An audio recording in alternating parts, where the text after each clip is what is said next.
Declan, lovely to see you. Yeah, thank you. You too. Look, I know what all this means to you. It's written large all over your face every time you play for your country. Do you feel this is a moment in history? Yeah, definitely. Again, it's a massive moment for our nation. Getting to the final back in 2020, you obviously don't think that moment could be topped, but obviously we're now back in another final back-to-back, which is history in itself. But now we're obviously aiming to do one more, and we don't want to just keep talking about it as in we're getting to finals and we're happy with that. We now want to be a country where we win, and we can continue to grow, with the young players that we have coming through for the next generations, that England can be a really big force. You mentioned Euro 2020, 3 years ago. Yeah. How much have you personally used that as motivation, and the rest of the squad as well, for this particular tournament?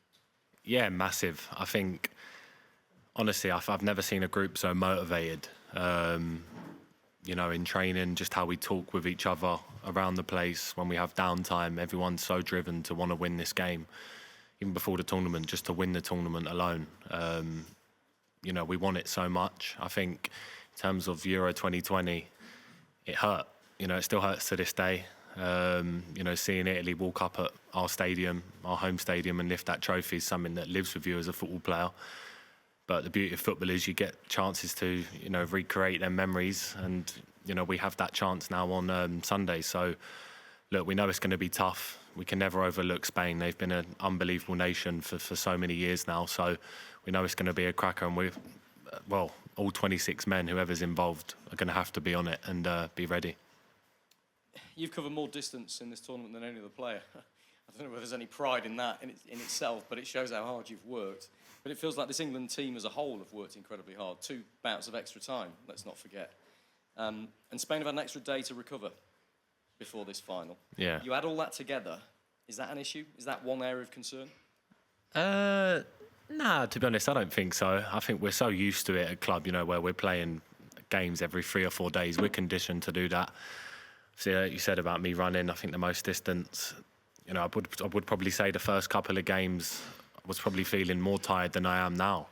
As the adrenaline kicks in more, as the games ramp up, you get that extra bit of energy, extra bit of fire. And I think now, especially on Sunday, I think all of us will run through a brick wall to do anything to win this game. And, whether that's in 90, 120, we'll give it absolutely everything. And, that's all we can ask of each other. Hi, Declan. Hey, mate. You played in Euro 2020, I think your first major final. Yeah. So how do you feel before this one compared to that one? I feel calm. I feel really calm, to be honest with you. Like always, I don't try to think about it too much. Probably the night before I'll start preparing. To me, it's a game of football. Look, it's a European final. It's the biggest stage. We wait for this moment every 4 years, and we've now got a chance to create history. But yeah, I'm going to prepare for it like any other game, really. Be calm, just focus on the controllables, and try to do what I usually do, and try and have a good game. That's all I'm hoping for me and the team. A lot's been spoken about Rodri, and Ollie Watkins, when he was in here before, said that you've been speaking to him about the battle and coming up against him. What are you looking forward to that battle, and also about him as a player? Ollie said that. Yeah, he said you've spoken to him about Rodri. No. Obviously, look, we obviously know Rodri's a top player. I think I've done an interview with Arsenal just before the end of the season, and I spoke really highly of him.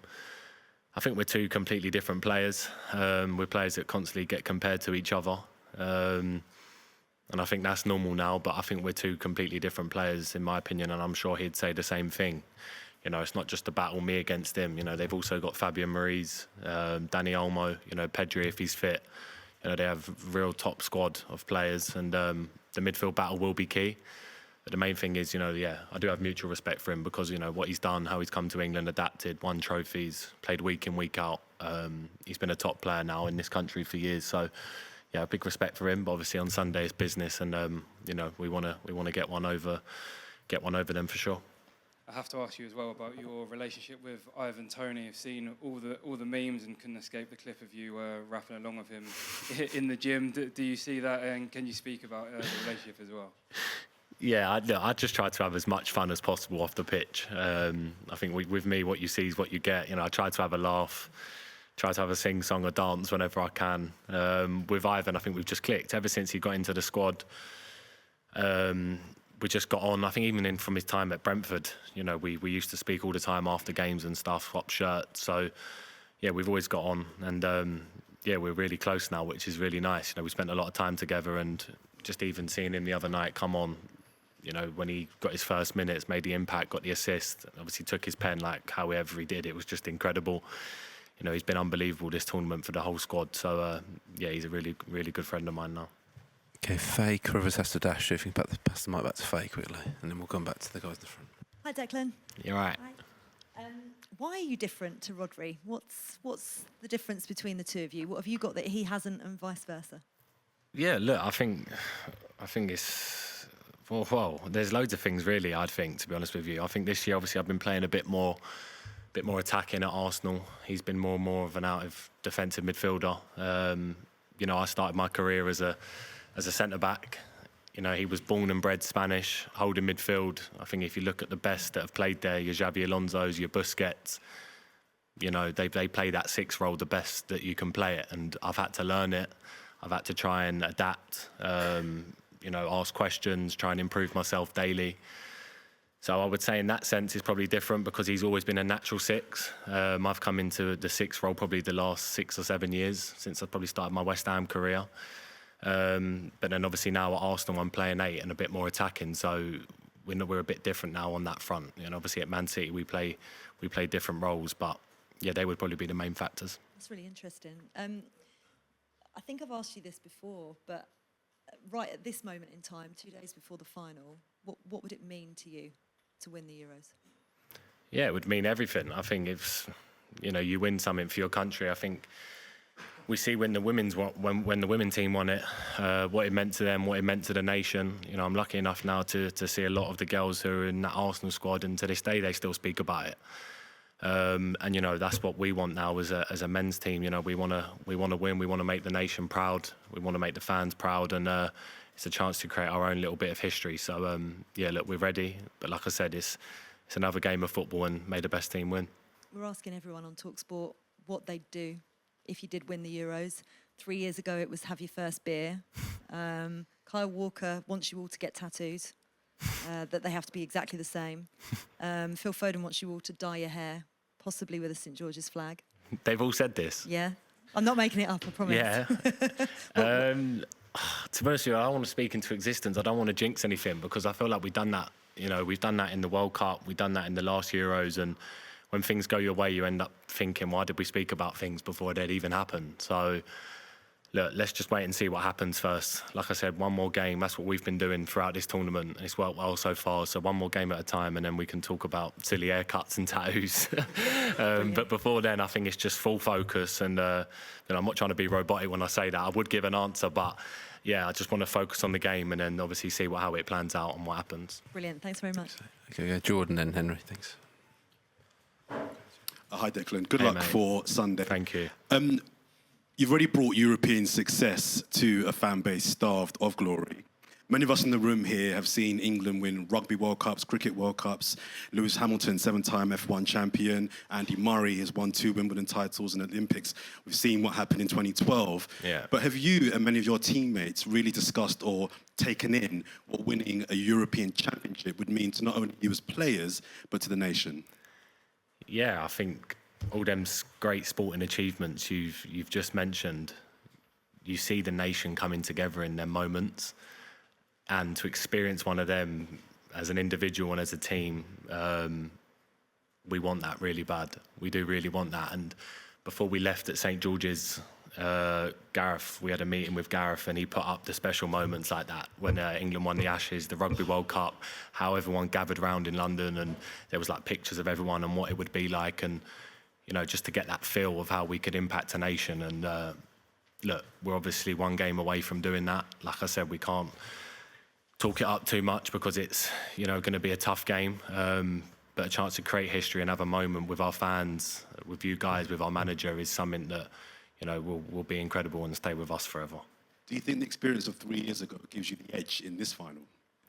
I wouldn't say it gives us an edge. I think the final 3 years ago, I would say we was in that final probably a bit naive, and we've learned from that. I think we now would probably go about it a different way, in terms of, we know the last final we went 1-0 up and then probably just sat off and didn't really attack them as much as we should have. So I think now we would have probably have learned from that. And like I said, you know, not many times you go back-to-back finals with England, and I can tell you now, this group of players are so hungry, and you know, we talk about it as a group, and we might not say it to a lot of people, but we say it to each other just how much we want it and what it would mean. So yeah, one more to go, but we're ready. Last one from me. Those of us that follow you on social media know you're big into your music. Should Sunday go your way, what will be top of your selection on playlist, on the Spotify playlist? I don't know, you know, I've got such a wide variety of music. I don't know, I'd probably give a little rendition of Rice, Rice Baby or something to the nation. I'm sure a lot of people would want to see that, but like I said, who knows? Hopefully I can do that, and that would be a good memory to create with the fans. Declan, hi. First, hey, good Henry. luck Sunday. Thank you. Has your club manager been on? Yeah, I've spoke to Mikel. He's been great. We had a phone call the other day. We were speaking for about 10 minutes. That was good. You know, it was nice to speak to him. I hadn't spoke to him since the end of the season, so that was really nice. And then he texted me the other night saying "Vamos" when we got to the final. So yeah, I'm sure he's going to be split, obviously, because he's Spanish, but also he's got boys in the squad who are obviously English as well. So yeah, it's a tough one for him, but he did wish me all the best. So yeah, I was happy with that. Can you tell us a little bit about your sort of partnership with Kobe? Because he seems to have stepped in with such maturity. Yeah, he's so good. Look, I've spoke about him so many times. He's so good. And I always think back now to the Iceland game just before the warm-up game, and people were questioning whether we could play together or not because we lost 1-0 to Iceland at home, and whether he was ready or not to play. And I think you see, as this tournament's gone on, this boy can be trusted in any position. You know, whether you want to play him as the 6, whether you want to play him as the 8.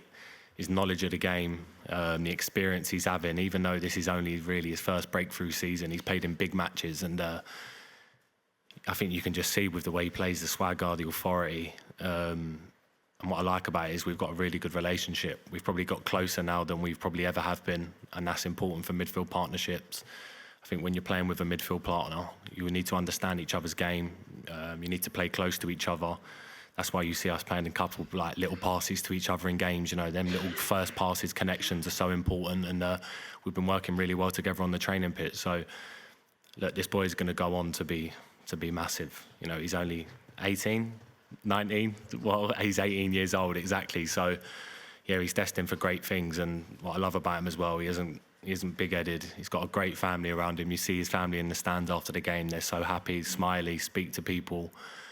So Man United have got a top player on their hands for the next decade, I'm sure. You came through at West Ham, obviously strong connection with 66. Was that very much part of your upbringing to make sure that these years of hurt could end? Yeah, definitely. And I think I realised that when, you know, I was lucky enough to win the trophy at West Ham and, you know, the Conference League, what it meant to the fans. You know, when I was at West Ham, you know, you would constantly hear about the boys of 66 and what they done and what they done for that club. So when I won that there, it was just another level. So to obviously now win this potentially with England, I think this would top anything that you could ever win in your career. You could go on to win anything, but I think winning with your country is probably something that can't be topped. I think that's the way I feel, and I think a lot of the lads probably feel about it as well. Hi, Declan. Hello. Best of luck. Thank you. We've just been speaking to Conor Gallagher, who paid tribute to you in midfield. There's been lots of changes, lots of young talent coming through, but you've made that transition so seamless for them too. That's part of your quality and your leadership. Have you found that this is a whole new role in this Euros as a leader on the pitch and for that midfield, and how much faith do you believe in it? Yeah, definitely. Look, I think every time, you know, I put on the shirt, every time I go out there, I try to do the best for the team. You know, I try to give 100%. I think as the tournament's gone on, you know, I've looked more and more myself. I would say probably the Denmark game was one where I probably looked back on myself and knew I had a poor game, knew I wasn't up to standards, but then knew that I had a game after that to then get going again. And I think since that moment on, I've grown in confidence. I've felt strong. I've felt good. I've had that belief, that I'm playing well. And I think the lads, you've seen that mindset with the lads as well, that everyone's kind of gone up a few more gears, which is really, really good. And like you said, I've had different midfield partnerships. It's not really made a difference to me because they've all got different qualities. It's just trying to balance it really with who I'm playing with. And they've all poised something different, but I always say to them, go and express yourselves. And I know I can be that one there who sit in front of the back four and try to protect. And like I said, if it means me sacrificing some bits of my game for the team to win. On AM, on DAB, via the talkSPORT app and on your smart speaker. talkSPORT.